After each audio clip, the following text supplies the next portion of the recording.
কৃষি এবং বিদ্যুতে নতুন দিগন্ত।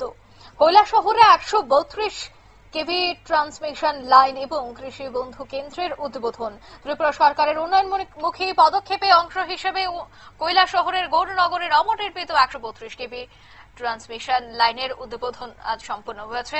বিদ্যুৎ মন্ত্রী রতনলাল নাথ প্রদীপ প্রজ্বলনের মধ্য দিয়ে এই নতুন ট্রান্সমিশন লাইনের উদ্বোধন করেন। এই ঐতিহাসিক মুহূর্তে উপস্থিত ছিলেন সমাজ কল্যাণ দপ্তরের মন্ত্রী টিঙ্কু রায়, ঊনকোটি জেলা পরিষদের সভাধিপতি অমলেন্দু দাস, ঊনকোটি জেলার জেলা শাসক তমাল মজুমদার, জেলা পরিষদের সদস্য বিমল কর সহ অন্যান্যরা। কেন্দ্রীয় সরকার এবং বিশ্ব ব্যাংকের আর্থিক সহায়তায় প্রায় 60 কোটি টাকা খরচ করে নির্মিত এই ট্রান্সমিশন কেন্দ্রে নতুন ত্রিপুরার বিদ্যুৎ পরিকাঠামো এক নতুন অধ্যায়ের সূচনা হয়েছে। আজকের এই অনুষ্ঠান থেকে কি বলছেন মন্ত্রী রতনলাল নাথ শোনাবো।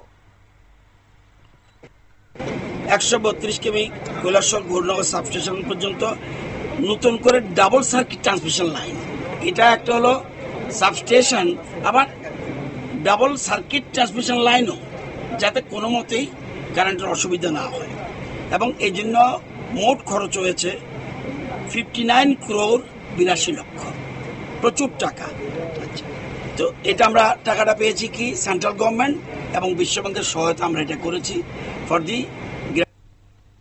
আপনারা শুনলেন মন্ত্রীর এই বক্তব্য। স্থানীয়দের মধ্যে উৎসাহ এবং উদ্দীপনা ছিল বেশ লক্ষণীয়। নতুন দিগন্ত কৈলাসহরে এই ট্রান্সমিশন নির্মাণে আগামী দিনে সেখানকার এলাকাবাসীরা অনেকটাই সুবিধে পাবে বলেই মনে করা হচ্ছে। নিয়ে নিচ্ছে ছোট একটি বিজ্ঞাপন বিরতির সঙ্গে থাকুন।